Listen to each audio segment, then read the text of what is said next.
सुनो भाई, देखो हमारे पास ना इससे पहले कि मैंने बहुत सारी बातें बताई थी, ठीक है। जैसे जो पिछला चैप्टर हमारे पास था उसमें बहुत सारी बातें डिस्कस करी थी, तो पहले ना वो सारी की सारी बात पता होनी चाहिए, ठीक। उसके बाद ना अब जो बता रहा हूँ ना भाई, अगर तुम इसमें से कुछ भी भूल जाते हो, ठीक है, तो ये मान लो जो तुम्हारा चैप्टर है ना अगला, वो नहीं हो पाएगा। बात समझ आ रही है? मतलब कि ये चैप्टर और इसके जो आगे के जो है ना वो। और सबसे इम्पोर्टेंट चीज़, अगर जो मैं आज से करा रहा हूँ अगर तुम्हें वो नहीं आया ना, तो भाई समझ जाओ कि तुमने कम से कम 12 मार्क्स से अपने हाथ धो बैठोगे। जिसको स्टार्टिंग से समझ में नहीं आया ना, जिसने ध्यान नहीं दिया, फोकस नहीं किया, तो उसके साथ देखिए ये मान लो बहुत अच्छा सा मैजिक होगा कि पूरा चैप्टर समझ में आना बंद हो जाएगा। मैं गारंटी दे रहा हूँ, लंबा थोड़ा सा खींचेगा ये भी, और उसके बाद ना चैप्टर समझ में आना बंद हो जाएगा, पूरा बंद हो जाएगा। मैं कुछ भी करा रहा हूँ, तुम सबको लगेगा कि हाँ भाई चलो एक बार और दोबारा शुरू हो जाए, लेकिन वो पॉसिबल नहीं हो पाएगा फिर, ठीक है। वैसे तो रिकॉर्डिंग है, देखते रहना फिर ना। जो हमारे पास ना नेक्स्ट चैप्टर का जो नाम है वो है national income and related aggregates, ठीक है। लिख लो से राष्ट्रीय आय तथा संबंधित समुच्चय।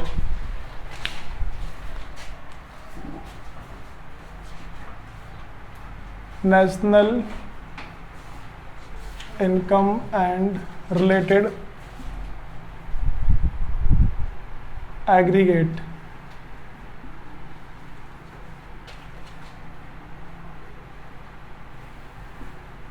राष्ट्रीय आय तथा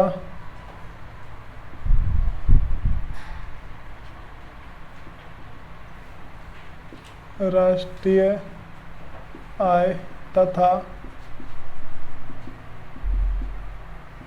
संबंधित समुच्चय।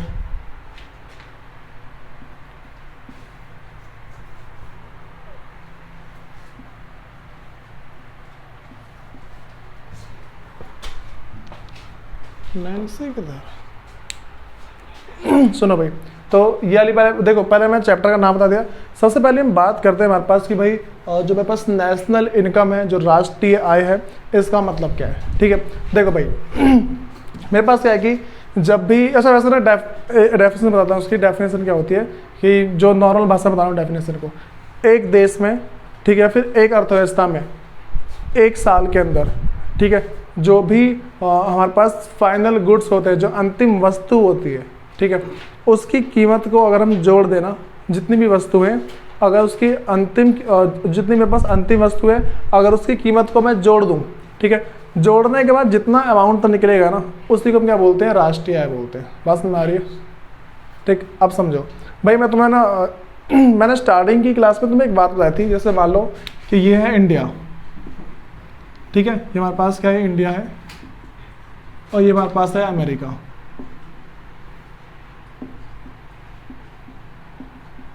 ठीक है। अब सुनो, अगर ना इंडिया ने ना भाई क्या कर रखा है, अमेरिका के अंदर एक प्लॉट ले रखा है, ठीक है, या फिर यहाँ के कुछ लोग इस देश में काम करते हैं, ठीक है, और इनकम कहाँ भेजते हैं, यहाँ से यहाँ भेजते हैं। बात समझ आ रही है? तो बताओ यहाँ पे जनरेट हुई जितनी भी इनकम है इंडिया में पहुँच गई, ठीक। तो मान लो यहाँ पे सिर्फ मैं छोटा सा अमाउंट ले रहा हूँ, ये 10,000 है और ये 1,000 है, तो इंडिया की जो टोटल इनकम पता है, इन दोनों को ऐड करके बोलेंगे हम 11,000 रुपये। जो मेरे पास ना नेशनल इनकम जो होगी, ठीक है, जो मेरे पास जो राष्ट्रीय आय होगी वो कितनी होगी भाई, 11,000 रुपये होगी। बातें पता लगी पहले? फिर सुनो, अब ना कुछ चीज, जैसे हमारे देश के लोगों ने इंडिया में जाके, मतलब कि हमारे देश के लोगों ने जाके अमेरिका में जाके अपना बिजनेस चला रखा है, वहाँ से पैसा कमा रहे हैं, तो वैसा इन सब ने भी कर रखा होगा, ठीक है। तो वैसा इन सब ने भी क्या है, तो भाई यहाँ की जितनी इनकम होगी उसको माइनस करके वहाँ ले जाएंगे, ऐसे तो होगा ना। अगर किसी दूसरे देश में हमारे देश के लोग काम कर रहे हैं, तो वो पैसे हमारे देश के पैसों में ऐड हो जाएंगे, ये बातें पता लग रही है। और जो दूसरे देश के लोग हमारे देश में काम कर रहे हैं, वो पैसे माइनस भी तो होंगे ना। बात समझ आ रही है? तो मान के चलो ये लेगा 2,000 रुपये, ठीक है, अब इसमें से माइनस कर दो, तो ये कितना आएगा भाई मेरे पास, 9,000 रुपये। बताओ, पहले छोटी सी बातें पता लग रही है, ये मैं तुम्हें ना बहुत ही ऊपर से बताया भाई, अभी कुछ डीप गए नहीं हम। बात समझ आ गई? अब सुनो भाई, सबसे पहली बात ना मैं तुम्हें एक बात बताई थी कि हमारे देश में जितनी इनकम होती है उतना खर्चा होता है, ये तो बात होती है। जितनी इनकम होगी उतना ही खर्चा होगा। इस बात को मैं एक बार दोबारा से एक्सप्लेन करूंगा, उसके बाद सारी बातें बताऊंगा भाई कि और जितनी इनकम होती है उतना ही खर्चा कैसे होता है, ये सारी बातें बताऊंगा, ठीक है। उसके बाद जितनी इनकम होती है उतना ही खर्चा होता है, उतनी प्रोडक्शन होती है, उतना ही उत्पादन होता है ना। मैंने क्या बोला, जितनी कमाई होती है, पहले नॉर्मल भाषा में बोला, ठीक है। जितनी कमाई होती है उतना ही खर्चा होता है और उतना ही उत्पादन होता है, ठीक है।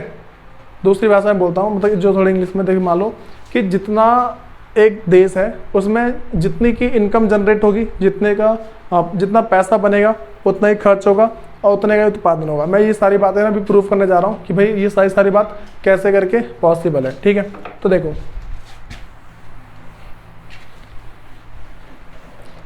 भाई सबसे पहली बात मुझे एक बताओ, मान लो एक किसान है, ठीक है। तो किसान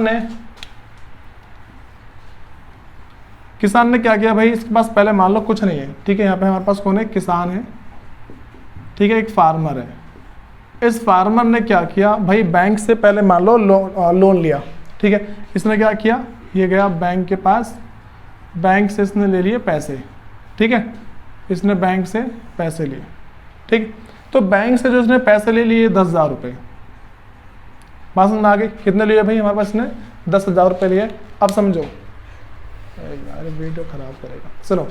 जो बैंक ने जो 10,000 रुपये जो लिए हैं, तो अब इस किसान ने क्या किया, इस 10,000 रुपये से उसने क्या किया भाई, अनाज उगाया। बात समझ में आ रही है। इस 10,000 रुपये से बैंक ने क्या किया भाई, अनाज को उगाया, ठीक है। अनाज उगाने के बाद ही क्या करेगा, क्या हुआ, क्या बोलो सुनो मेरी बात। पहले किसान ने अनाज उगाया 10,000 रुपये का, ठीक है। मतलब कि 10,000 रुपये का उसने लगाई कॉस्ट। तो उसने क्या किया, जितने का बना, ठीक है, वो जो बिका ना, वो मान लो 1,00,000 रुपये का बना। कितने का बिका ये, 1,00,000 रुपये का, ठीक है। तो इसने किसको बेचा होगा भाई, मान लो किसी कंपनी को बेचा है, मैं क्या मान रहा हूँ, किसी भी कंपनी को बेचा है। इसने बेच दिया ABC कंपनी को, ठीक है। इसने किसी कंपनी को अपना अनाज बेच दिया। तो अब क्या हुआ भाई, इसने किसी कंपनी को बेचा, फिर फैक्ट्री मान लो, ठीक है, कंपनी है, फैक्ट्री मान के चलो। तो 10,000 रुपये इसने क्या किए भाई, यहाँ पे फैक्ट्री लिख दे रहा हूँ मैं, क्योंकि कंपनी की डेफिनेशन अलग होती है। देखो, किसान है, किसान ने 10,000 रुपये का भाई बैंक से लोन लिया। तो इसकी कमाई कितने की होगी मुझे बताओ, 90,000 रुपये की इसकी कमाई होगी। इसकी जो कमाई जो है, इनकम जो है, ठीक है, कितने की होगी भाई, 90,000 रुपये की हुई।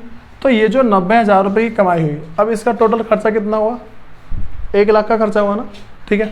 इसका खर्चा हो गया भाई 1,00,000 रुपये का, ठीक है। ये मेरे पास एक्सपेंडिचर है, खर्चा है ये, ठीक है। उसके बाद में थोड़ा सा और आगे बढ़ता हूँ। अब ये जो फैक्ट्री वाला है, ठीक है, फैक्ट्री वाला इसमें थोड़ी सी वैल्यू एडिशन करेगा। उसने जो गेहूं लिया है उसको अपने पास पीसेगा, ठीक है। मान लो सब कुछ इसी के पास है, वरना ज़्यादा लंबा खिंच जाएगा। मान लो जो गेहूं पीसने वाली मशीन इसी के पास है, सब कुछ बनाने वाली मशीन इसी में, इसने लास्ट में ब्रेड बना दिया। क्या बनाया भाई, ब्रेड बनाया, ठीक है। तो इसने क्या किया, ब्रेड बना के 1,00,000 रुपये का जो है इसको बेचा उसने 5,00,000 रुपये का। कितने का बेचा भाई, 5,00,000 रुपये का। इसकी इनकम कितनी हो गई, 4,00,000। अच्छा, इनकम मैं कह रहा हूँ, इसका जो प्रॉफिट है ना, कितने का, 4,00,000 रुपये का प्रॉफिट हुआ इसका। बात समझ में आ रही है। इस देखो ये, अच्छा भाई ये प्रॉफिट की बात चल रही है, ठीक है, ये प्रॉफिट की बात चल रही है। इनकम तो 1,00,000 है वैसे, इसकी इनकम किसके पास जो इनकम आई ना वो 1,00,000 रुपये है। प्रॉफिट कितना है इसके पास, प्रॉफिट कितना होगा, 90,000 होगा ना प्रॉफिट। देखो 10,000 रुपये का इसने 10,000 रुपये इसने लगाए थे, उसने 1,00,000 रुपये का बेचा, तो 10,000 निकालने पड़ेंगे ना इसको।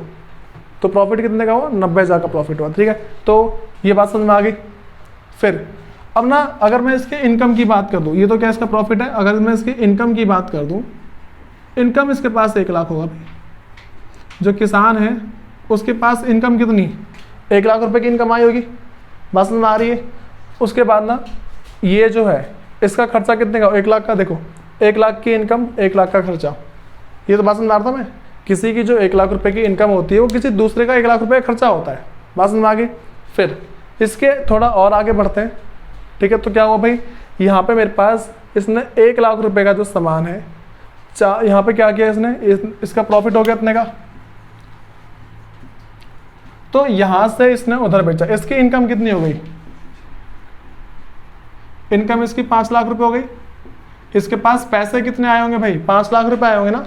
तो ये जो दूसरी कंपनी जो है, ठीक है, मान लो XYZ कंपनी ले रहा हूँ, फिर फैक्ट्री ले रहा हूँ, ये क्या है भाई? ये चलो इसको मैं सप्लायर ले रहा हूँ। ये क्या भाई? सप्लायर है, मतलब कि ये ना सामान को एक जगह से दूसरी जगह बेचता है, ट्रेडिंग करता है, किसी फैक्ट्री से खरीद लेता है, फिर सामान को जगह जगह जाके बेचता है, ठीक है।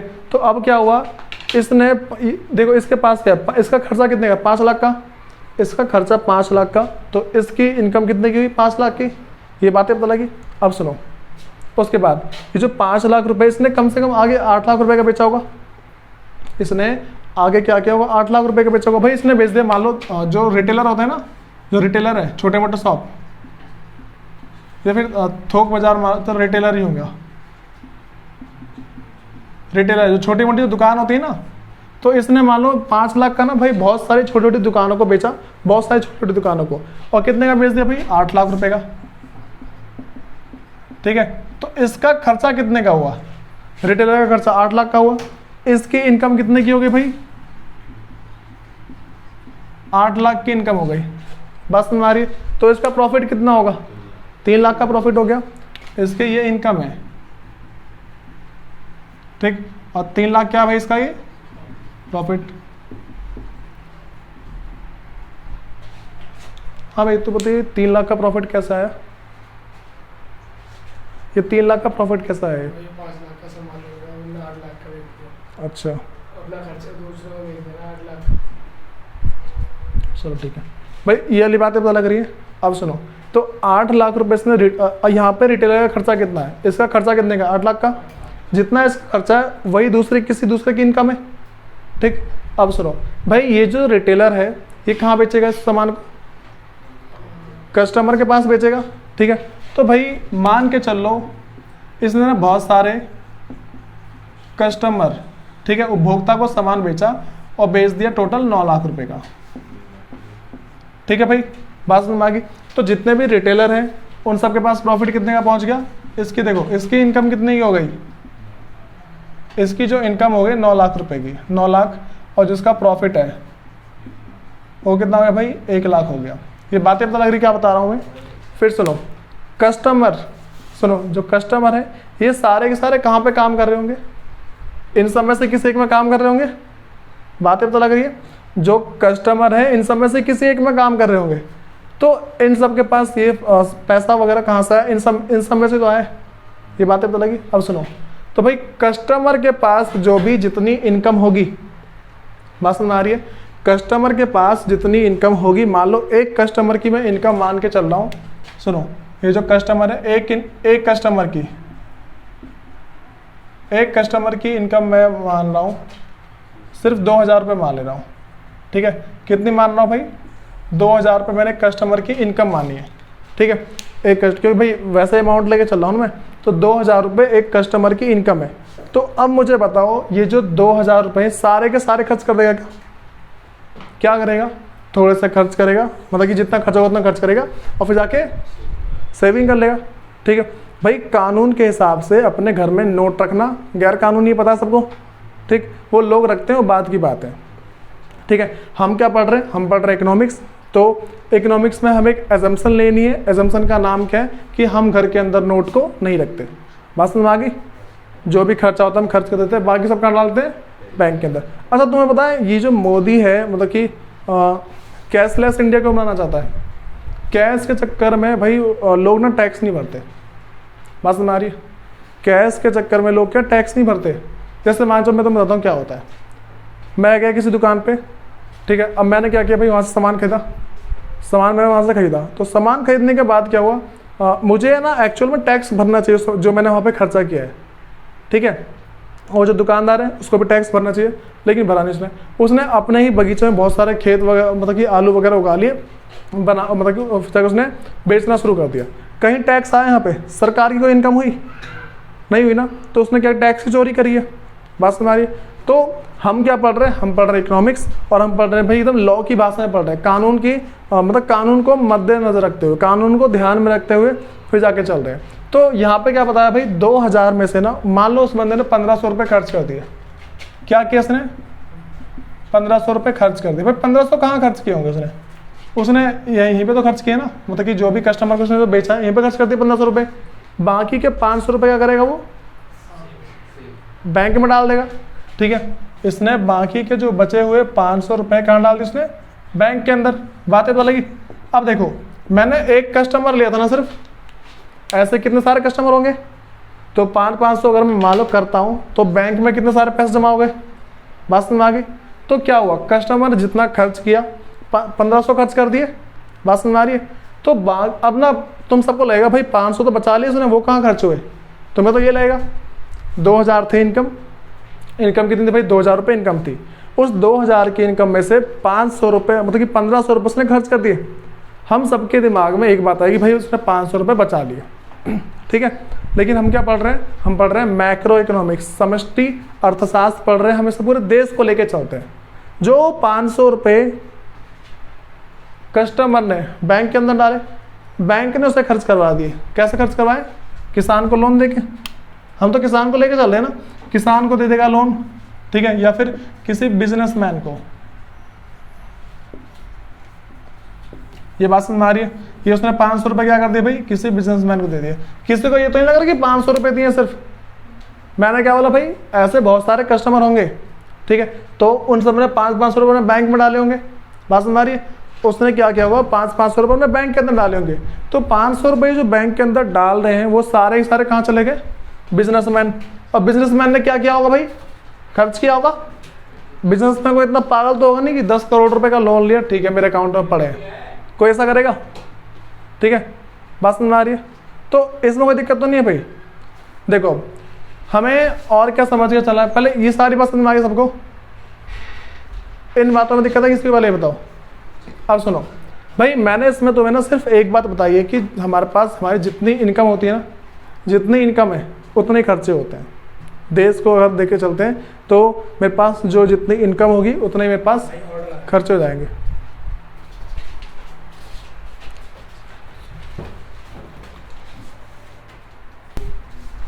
सुनो भाई, देखो पहले तुम सबको ये सारी बात समझ में आ गई। देखो इसके ना बात, अच्छा इसमें मैंने तुम्हें क्या, इसका बस कंक्लूजन ये निकला है कि हमारे देश में जितनी इनकम होती है उतने क्या होता है हमारे पास खर्चा होता है। ये बातें पता लग गई। देखो मैं तो मैंने से रटवा नहीं रहा कि भाई रट लो बच्चों, जितनी इनकम होती है उतना खर्चा, तुम्हारे दिमाग से यूँ फर हो जाएगा कुछ दिन बाद। तो मैंने सारी बातें समझाई है कि भाई कैसे कैसे करके होता है। ठीक, अच्छा इस वाले पॉइंट पर किसी को डाउट तो नहीं कि भाई 500 रुपये बचाए हैं यहाँ पे, पक्का किसी को डाउट नहीं है ना। देखो तो भाई ये सारी बात पहले पता हो तो ये हमारा चैप्टर का बेस बनाएगा। ठीक है, अब ना हम हेड आउट बोलो। 500 रुपये किसान को क्या दें? किसान ने लोन लिया ना, तो फिर वो कस्टमर के इससे भी देंगे नहीं तो नहीं उससे। अच्छा तुम्हें ये लगता है कि हम बैंक को जो पैसा जमा करते हैं, बैंक वाला बोलता है कि ये पायल के नाम का पैसा है, ये इसको रखते हैं, ऐसा कुछ लगता है तुम्हें? ऐसा कुछ नहीं होता। इसके ना मतलब कि ये सारी बात, अच्छा भाई इस क्वेश्चन को थोड़ा याद रख के चलना। ठीक है, कि मैं बोल रहा हूँ तो मैं आगे बताऊंगा कि बैंक के पास जो हम पैसा जमा करते हैं ना, बैंक उस पैसे से कितना कमाती है। ठीक है, 1000 रुपये से कम 10,000 रुपये कमा लेती है, बता दूंगा। ठीक है, बताऊँ ना इसको भी बताऊँ कि बैंक 1000 रुपये से 10,000 कैसे कमाती है। चलो सुनो,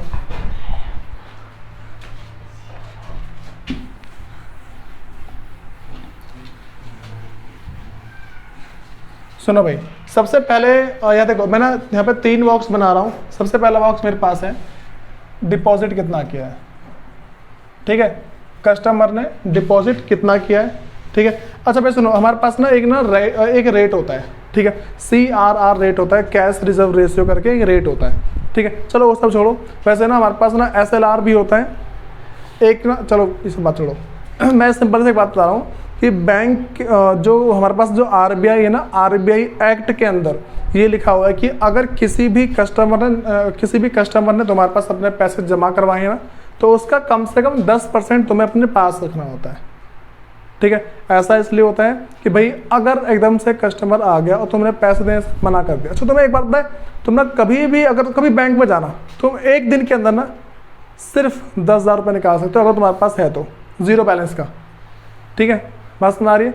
सिर्फ 10,000 निकाल लेते हो, ऐसा होता है। उसके बाद ना दूसरी बात क्या है, 40 भाई बैंक से निकाल सकते हो, करेंसी का कहीं से भी निकलता है। सुन जाओ भाई, सेविंग अकाउंट और जीरो बैलेंस वगैरह अकाउंट के बारे में सुन जाओ भाई। देखो होता है ऐसा, एक ना लिमिट सेट है, चलो छोड़ो जितने भी होती हो, एक लिमिट सेट है। ऐसा थोड़ा ना तुम एक दिन में 1 करोड़ निकालोगे, ऐसा नहीं होता, एक लिमिट सेट होती है। अगर तुम्हारा करंट अकाउंट है तो उसकी अलग बात होती है। करंट अकाउंट में तुम कितना भी क्यों निकाल सकते हो, क्योंकि तुम्हें उस पर कोई ब्याज नहीं मिलता, बैंक तुम्हें उस पर कोई भी इंटरेस्ट नहीं देती है। बात समझ में आ रही है? तो यहाँ देखो, डिपॉजिट एक कस्टमर ने करा है 1 लाख रुपए। कितना करवाया भाई? हाँ, 1,000 ले रहा हूँ मैं सिर्फ, ठीक है। एक कस्टमर ने डिपॉजिट कितना करा है? 1,000 रुपये, ठीक है।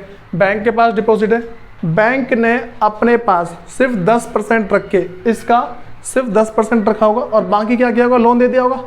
देखो बताता हूँ कैसे। एक कस्टमर आया, ठीक है। कस्टमर के आने के बाद क्या हुआ? कस्टमर ने बैंक में 1,000 रुपये जमा करा दिए, ठीक है। यहाँ पे क्या हुआ कि भाई बैंक ने रखा अपना 10%, ठीक है, और यहाँ पे दे दिया लोन। ये बातें पता लगी? इस 1,000 रुपये का 10% निकालो, कितना हो गया? 100, ठीक है। 100 उसने रखे अपने पास, ठीक है। 100 अपने पास रखने पर उसने लोन कितना दे दिया भाई?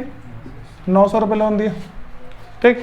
अब तुम्हें क्या लगता है कि जिसको हमने लोन, अच्छा तुम्हें एक बात बताए, बैंक जब भी लोन देती है कैश में नहीं देती, चेक देती है, लिख के हो, ठीक है। जब भी बैंक में लोन देती है चेक देती है, भाई ये लो लोन, तुम्हारा लोन पास हो गया, ऐसा होता है, ठीक। अब बताओ भाई, जो पैसा उसके पास रखा हुआ है, जो पैसा बैंक के पास रखा हुआ है, बैंक उस पैसे का क्या करेगी? दोबारा लोन देगी। इस 900 रुपये को मैं मान लूँ दोबारा डिपॉजिट है इसके अंदर, क्योंकि देखो 1,000 रुपये का लोन दिया, 10 मतलब कि 10% है उसने रखा अपने पास कि कस्टमर अगर आ गया एकदम से मांगने तो मैं उसको दे दूंगा या दे दूंगी, ठीक है। अब 900 रुपये मान लो दोबारा डिपॉजिट मान लूँ मैं, अभी कितना डिपॉजिट मान लो दोबारा से? उसी इस ये जो लोन दिया ना, लोन, ठीक है। हम ये मान के चलते हैं कस्टमर ने सारे पैसे नहीं निकाले, कस्टमर बैंक टू बैंक तो खर्च करेगा, ठीक है। कस्टमर बैंक टू बैंक खर्च करेगा, तो ये जो 900 रुपये दोबारा डिपॉजिट मान लूँगा, फिर 10% रखेगा, ठीक है। तो 900 का 90 तो कितना आ गया? 890, ठीक है। यहाँ पे मेरे पास हाँ 90 रुपये, हाँ 810 रुपये, 810 रुपये दोबारा ये देखो लोन दे दिया, आगे दोबारा लोन दिया, दोबारा डिपॉजिट रहेगा इसमें, फिर 10% रखो, ऐसे करके। अब ना भाई बैंक जितना लोन देती जा रही ना, सब पे 10% कम से कम भाई, साल देखो साल का कम से कम 24% कमाती है बैंक। साल का बैंक जो है 24%, एक मतलब कि पर मंथ का जो उनका ब्याज ना 2% 3% होता है शायद, ठीक है, इस हिसाब से। तो ये जितना भी लोन देती जाएगी सब पे पैसा आता रहेगा, और किसके वजह से आ रहा है? सिर्फ 1,000 रुपये की वजह से आ रहा है। लोगों ने कितना जमा किया था? लोगों ने सिर्फ 1,000 रुपये जमा किया है, एक कस्टमर ने सिर्फ 1,000 रुपये जमा किया, तो देखो कितने जनों को लोन दे देगा। ऐसे 10% कम करूंगा तो लंबा खिंच जाएगा काफ़ी। तो ये जो लंबा जाता जा रहा कम से कम मान लो यहाँ तक आ गया, ठीक है। तो जितने भी अमाउंट होंगे सब पे उसको इंटरेस्ट मिलेगा ना। देखो इसका 24% मान लो साल का, इसका भी 24%, सबका 24% ऐसे मान लो। अब सोचो कितना कमा रही है बैंक? 1,000 रुपये से कमा लिया इतना सारा। ये बातें पता लगी भाई? ये जो हमारा ना मतलब कि एक ना बैंकिंग वाला चैप्टर है, उसके अंदर बहुत डिटेल में है इसके अंदर, ठीक है। तो उसके अंदर ना सारा पढ़ेंगे। पहले सारी बातें बता लेती, क्या बता रहा हूँ। अब सुनो भाई, मैं तुम्हें कुछ बातें बता रहा हूँ, उसको ध्यान रख के चलना है। पहले स्टार्टिंग वाली बात पता लगी, ये तो ठीक है, एक अलग सी बातें थी, ठीक है। अब सुनो,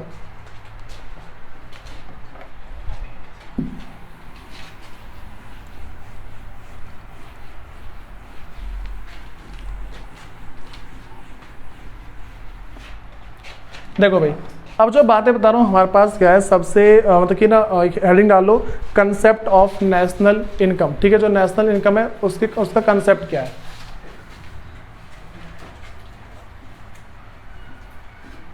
कंसेप्ट ऑफ नेशनल इनकम, ठीक है, जिसको बोलते हैं राष्ट्रीय आय की अवधारणा। राष्ट्रीय आय की अवधारणा। सुनो भाई, देखो समझो हम इसके अंदर क्या पढ़ने वाले हैं। जो हमारे पास कंसेप्ट ऑफ नेशनल इनकम है, हम इसके अंदर क्या पढ़ेंगे, हमें पहले ये चीज़ पता होनी चाहिए। देखो पहले हम समझेंगे कि नेशनल इनकम क्या होती है। वैसे बता चुका कि हमारे, देखिए मैंने नेशनल इनकम ये बताया है कि हमारे देश के अंदर जितने भी जो हमारे पास फाइनल गुड्स होते हैं, जो अंतिम वस्तु होती है, उनके अगर मूल्यों को जोड़ दिया जाए तो ये मेरे पास क्या होगा भाई, राष्ट्रीय हो जाएगी। एक तो ये हो गया, पहली बात समझ आ रही है सबको। दूसरा क्या होगा पता है, दूसरा मेरे पास ये होगा कि हमारे देश के अंदर जितने भी लोग हैं उन सबकी जितनी इनकम है ना, अगर उन सबको जोड़ दिया जाए तो भी नेशनल इनकम आ जाएगी। ठीक, फिर तीसरी बात बता रहा हूँ, हमारे देश में जितने भी खर्चे हुए ना, अगर सारे खर्चों को जोड़ दिया जाए उसे भी क्या बोलेंगे भाई, नेशनल इनकम। अब मैं इसको भी प्रूव करके दिखा रहा हूँ कि कैसे होता है। सबसे पहली चीज़ हम बात करते हैं इनकम की। ठीक है, इनकम मैं सिर्फ एक जने को लेके चल रहा हूँ, ठीक है, सिर्फ एक पर्सन को। मैंने बोला कि राम है, उसकी इनकम 10,000 रुपये है। ठीक है, उसकी इनकम कितनी है भाई, 10,000 रुपये। तो इसने जहाँ से पैसा कमाया होगा, ये क्या राम की इनकम है, राम के पैसे है ना, तो इसने जहाँ से कमाया होगा वो किसी का खर्चा भी होगा। जहाँ से इसने पैसे कमाए होंगे वो किसी का खर्चा भी तो होगा ना, तो ये किसी न किसी का खर्चा भी है। ठीक है, ये बातें पता लगी, ये किसी न किसी का खर्चा होगा। अब सुनो, खर्चा किस चीज़ के ऊपर होगा, खर्चा किस चीज़ के ऊपर होता है, कुछ खरीदा होगा। ठीक है, तो कुछ खरीदा होगा तो उस खरीदने में उसको बनाया भी तो होगा। बात समझ आ रही है? तो इसका मतलब क्या है, प्रोडक्शन उतने का हुआ होगा, 10,000 रुपये का प्रोडक्शन।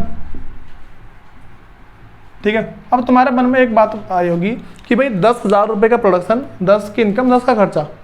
ठीक है, मन में एक डाउट निकलता है कि भाई प्रोडक्शन मतलब 10,000 का बना 10 में बेच दिया क्या। मन में एक बात तो आती है कि 10,000 का बनाया और 10,000 में बेच दिया। मैं कह रहा हूँ हाँ, तो कैसे। इस प्रोडक्शन के खर्चे में सबसे पहले जो भी एंटरप्रेन्योर होगा, 4 फैक्टर है ना, 4 फैक्टर ऑफ प्रोडक्शन है, लैंड, लेबर, कैपिटल, एंटरप्रेन्योर, 4 चीज़ें। ठीक है, मतलब कि मेरे पास श्रम, भूमि, पूंजी और उद्यम, 4 है। तो ये चारों के 4 फैक्टर ने मिलकर इसको बनाया होगा ना। बातें तो लग रही है, ये जो प्रोडक्शन के जो 4 फैक्टर हैं, इन चारों ने मिलकर बनाया होगा इसको। उत्पादन के जो 4 कारक हैं, इन्हीं चारों ने तो इसको मिलकर बनाया होगा। तो उसमें क्या क्या चीज़ चली गई होगी भाई, उससे किसी की इनकम भी तो हुई होगी, 4 जने की इनकम हुई है ना। देखो, लैंड है, लेबर, कैपिटल और एंटरप्रेन्योर। ठीक है, मतलब कि भूमि, और फिर जाके मेरे पास है श्रम, पूंजी और उद्यम। अब सुनो, मैं ये मानता हूँ ये सारा का सारा दिया है इस फैमिली वाले ने। ठीक है, सारा किसने दिया, फैमिली वाले ने। तो इस पे जो भी खर्चे वगैरह, जो भी इन सबकी इनकम होगी, कहाँ जाएगी, फैमिली वाले के पास। मैंने क्या बोला, लैंड है। ठीक है भाई, इन सब पे जो भी चीज़ें दी जाती हैं, जो लैंड है इसका रेंट मतलब किराया, इसको जो उसकी जो वेजेस दिए जाते हैं, इसका जो मतलब क्या बोलते हैं इसको, दिहाड़ी इसकी दी जाती है वो। ठीक है, और जो कैपिटल है इस पर ब्याज दिया जाता है, मतलब कि इंटरेस्ट जो दिया जाता है वो, और उद्यम को प्रॉफिट, जो इसका लाभ दिया जाता है। ये बातें पता लग रही है। तो ये चारों की चारों चीज़, ये जो 4 चीज़ हैं, ये यहाँ से ये इनकम किसकी होगी, किसी न किसी की इनकम तो होगी ना। बातें पता लग रही है। ये अच्छा, ये चारों के मिला के 10,000 टोटल, पता है सबको, इन चारों का मिला के टोटल 10,000 है ना। तो ये जो 10,000 है वो किसी की इनकम भी तो हुई होगी ना भाई। ये जो चारों की 4 है कहाँ गई होगी, ये चारों यहीं तो गए होंगे, किसी की इनकम बनी होगी। ये बातें पता लग रही, क्या बोल रहा हूँ मैं, ये चारों इनकम तो होगी। तो अगर ये चारों की चारों इनकम है तो इसने खर्चा भी तो कर देगा फिर। ये बातें पता लग रही, तुम्हें क्या ध्यान रख के चलना है, जितना खर्चा होता है उतनी इनकम होती है, उतना ही क्या होता है भाई, उतने का प्रोडक्शन होता है। बातें पता लगी। देखो भाई, इन चीज़ों को ना थोड़ा एक्सेप्ट करो कि भाई ऐसी चीज़ें होती हैं हमारे पास। कॉमन सेंस लगाओगे ना। देखो मैं तुमसे बोलता हूँ, एक ना तो मैं रियल लाइफ का एग्जांपल देता हूँ। मान के चलो कि मैं कहीं पे काम करता हूँ। ठीक है, मैंने वहाँ पे कमाया, ठीक है, सैलरी ली, ठीक, सैलरी ली और घर चला गया। उसने जो सामान मैं बना के आया हूँ वहाँ से, ठीक है, उसके पास से लेबर तो मैं हो गया, ठीक है, मालिक ने प्रॉफिट ले लिया अपना, और जो भी उसका खर्चा उसने दे दिया। तो 4 जनों की इनकम हो गई। उन 4 जनों ने घूम के दोबारा इसका सामान मार्केट में बिका, चारों जने गए खरीदने के लिए, ठीक है, और सामान खरीदा, सारे पैसे खत्म, और जो बाकी बचा हुआ पैसा था, जो हमारे पास जो बाकी बचा हुआ पैसा हमने डाल दिया बैंक के अंदर, बैंक ने किसी को लोन दे दिया, तो उसने भी जाकर सामान खरीद लिया वाला। देखो सारे जितनी इनकम थी सारा खत्म, बात समझ आ गई। तो income is equal to expenditure होता है, और वही मेरे पास इसके बराबर होता है भाई, प्रोडक्शन के बराबर होता है, ठीक है। ये बातें पता लग गई, कोई दिक्कत तो नहीं इसमें। अब सुनो भाई, ये मेरे पास ना एक कंसेप्ट था हल्का सा, अब मैं तुम्हें ना छोटी मोटी डेफिनेशन लिखवा दे रहा हूँ जो लिखवा देनी चाहिए।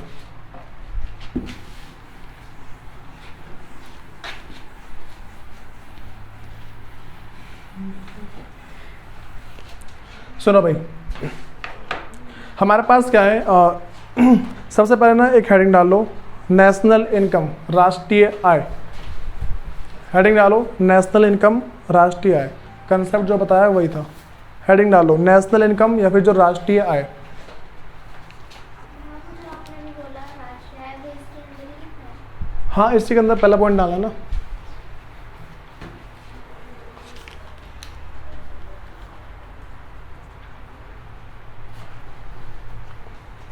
लिखो भाई, राष्ट्रीय आय एक लेखा वर्ष की, राष्ट्रीय आय एक लेखा वर्ष की अवधि के दौरान, राष्ट्रीय आय एक लेखा वर्ष की अवधि के दौरान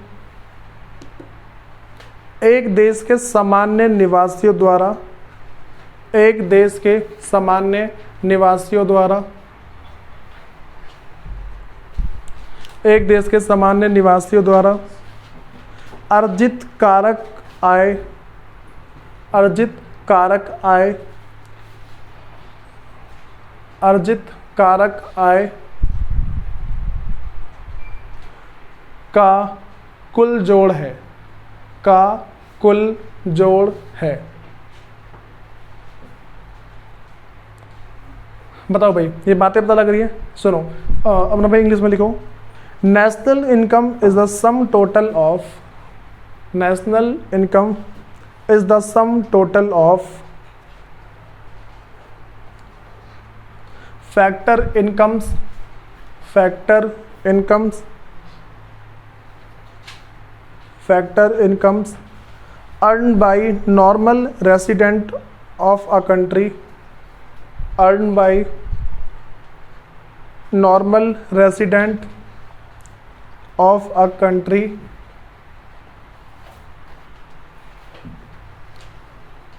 of a country during the period of an accounting year, of an accounting year।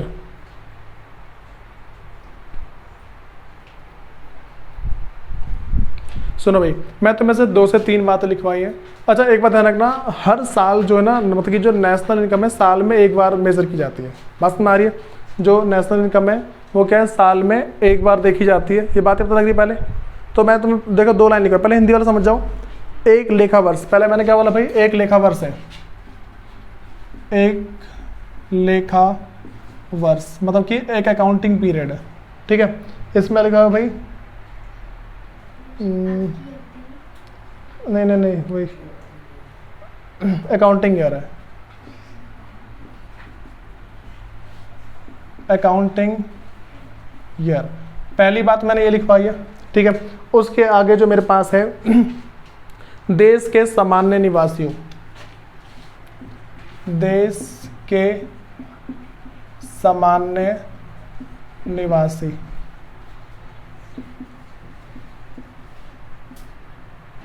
निवासी सही है, ठीक है भाई। मतलब कि जो मेरे पास है normal resident, normal resident of country,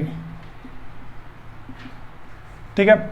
उसके बाद मैंने 4 फैक्टर ऑफ प्रोडक्शन, ठीक है। फिर मैंने लिखवाया कि हाँ, अर्जित कारक आय, फैक्टर ऑफ प्रोडक्ट मतलब कि कारक आय क्या बोलते हैं, कारक आय, फैक्टर इनकम, फैक्टर इनकम है भाई। समझो मैंने इसके अंदर क्या क्या बातें हुई। सबसे पहली चीज़, एक साल के अंदर बात करते हैं, मतलब जब भी हम देखते हैं तो एक साल की बात चलती है ना, ठीक है। दूसरी बात है देश के सामान्य निवासी, भाई नॉर्मल रेसिडेंट ऑफ इंडिया क्या होते हैं? देखो हमने इसको दो तरीके से पढ़ सकते हैं। सबसे पहला हम इनकम टैक्स के लॉ के अकॉर्डिंग पढ़ें, ठीक है। इनकम टैक्स का लॉ बोलता है, मतलब बहुत सारी बातें हैं वैसे तो, मैं सिर्फ दो बातें बता रहा हूँ। सबसे पहला कि भाई उसका जो इकोनॉमिक इंटरेस्ट है ना हमारे देश में होना चाहिए, मतलब आर्थिक रुचि हमारे देश में होनी चाहिए। इसका मतलब ये है कहीं भी पैसा कमाता है लाता हमारे देश में, ठीक है, ये पहली बात है। दूसरा, वो पिछले 6 महीने में हमारे देश के अंदर आओ। 6 महीना यहाँ पे 182 डेज या फिर 183 डेज होते हैं, दोनों में से कुछ भी हो सकता है। बात समझ में आ रही है? हमारे पास है 182 डेज या फिर 183 डेज। पता लगा ना, 365 के 2 भाग कर दो तो पहला भाग जो हमारे पास क्या होता है 182 का होगा, दूसरा 183 का होगा। बातें पता लगी? तो मैंने कहा था अभी ये बातें पता लगी। मैंने क्या बताया कि नॉर्मल रेसिडेंस कौन होता है। तीसरी बात है कारक, ये तुम्हें पता ही है भाई, इन 4 चीज़ों से कमाए होने चाहिए पैसे, लैंड, लेबर, कैपिटल और एंटरप्रेन्योर, ठीक है। बात समझ में आ गई? श्रम, भूमि, पूंजी, उद्यम, इसके अलावा अगर कहीं और से पैसे कमाए उसको नहीं देखा जाता। बात समझ में आ गई? मैंने क्या बोला, इन चारों के अलावा। भाई ध्यान रखना, ये जो छोटी छोटी बातें लग रही ना, ये आगे बहुत बड़ी बातें निकल के आएंगी, ठीक है। ये जो छोटी छोटी बातें है बहुत बड़ी बातें निकल के आएंगी आगे। ये जो बोल रहा है ये छोटा सा लिखा है, इसके लिए भाई ये इन बातों पर तुम्हारा पूरा चैप्टर डिपेंडेंट है, ठीक है। दूसरा ये, तीसरा ये जो हमारे पास जो बातें हैं भाई, इसके ऊपर पूरे क्वेश्चंस का पूरा चैप्टर डिपेंड है। तुमसे सिंपल सा बोल दूं भाई बताओ, ये मेरे पास 4 है, ठीक है। तो इस 4 में से मैंने बोला कि भाई एक बुढ़े अंकल थे, ठीक है, उन्होंने अपने स्कूटर बेच दिया, उसके पास क्या पैसा आ गया।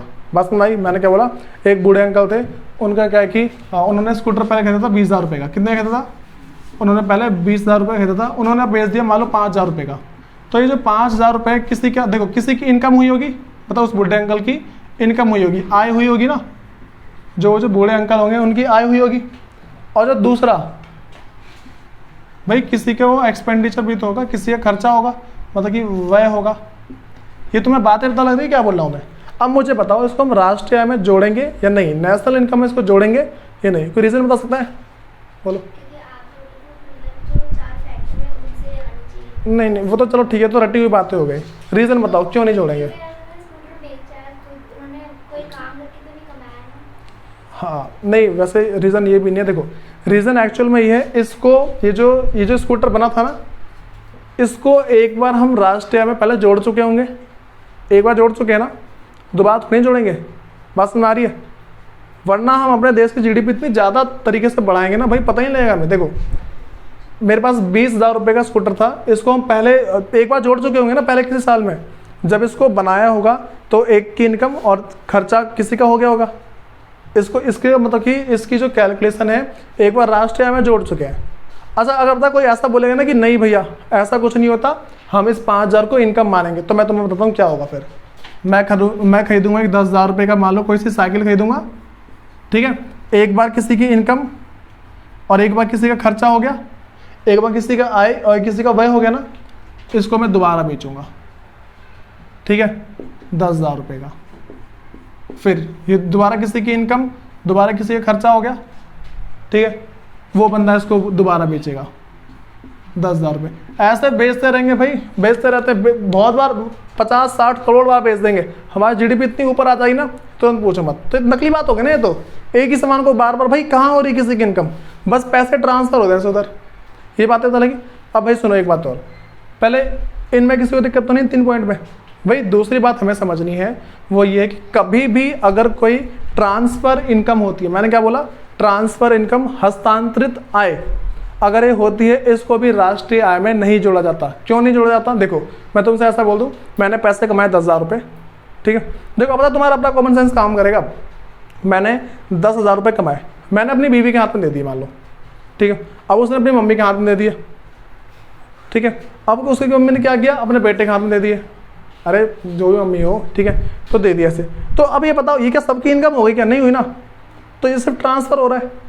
इनकम तो एक बार जोड़ दी ना भाई इसके अंदर, ये बात लग रही है, तो इसमें कोई दिक्कत तो नहीं है भाई। हमें ये सारी बात पता होनी चाहिए। अगर तुम्हें ये सारी बात समझ में नहीं आती ना तो भूल जाओगे, तो चैप्टर कर पाओगे वाला, पहले कह रहा हूँ, इसमें दिक्कत तो नहीं किसी को। देखो भाई ये हमारे पास सबसे मोस्ट इंपोर्टेंट टॉपिक, ज़्यादा लिखवाया नहीं, बस एक डेफिनेशन लिखवाई है और तुम्हें पता होगा इस डेफिनेशन के अंदर कितनी जान है। पता है और सबको क्या पता होगा, जो तुम्हारे साथ के अड़ोसी पड़ोसी होंगे, तुम्हारे साथ के बच्चे, उन्हें इतना पता होगा कि ये डेफिनेशन होती है, इसे हमें याद करना है बस। उन्हें नहीं पता होंगी सारी बातें क्या क्या होती है। ठीक है, तो भाई इतनी बात पहले पता लगा के रखो, उसके बाद ना जो बाकी हम देखेंगे नेक्स्ट क्लास के अंदर। कलो सर जिसको नोट डाउन करना है अगर वैसा।